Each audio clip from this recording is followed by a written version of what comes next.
What's up mga choy? Ngayon pupunta tayo sa Manila.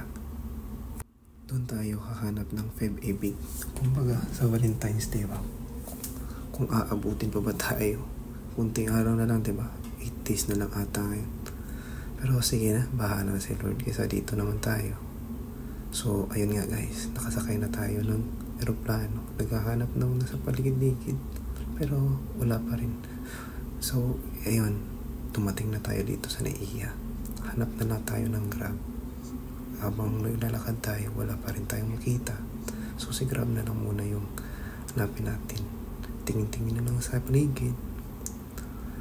Wala pa rin. So ayun, nakasakay na tayo. Ito na yung Grab papunta na sa Bayanihan Street. May nakapagsabi kasi sa akin na mag-capsule lang daw muna ako. Kasi per day daw yung bayad, tapos makakasave ako habang wala pa akong makitang matutuluyan.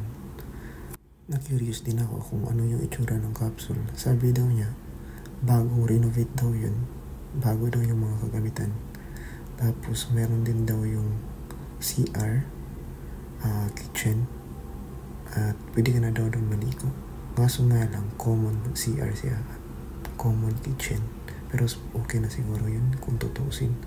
Kasi konti lang talaga yung budget ko papunta rito. 10k lang.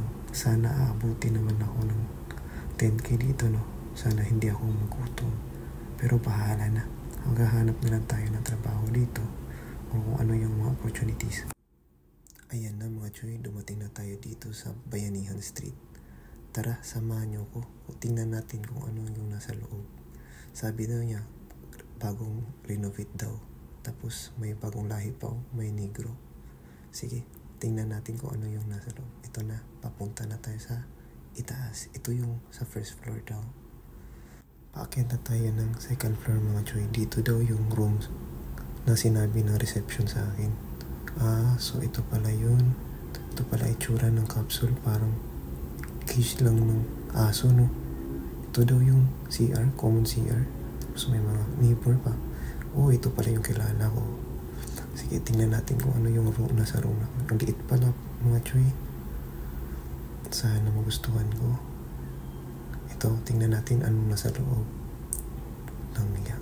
Parang tahanan ng aso, no?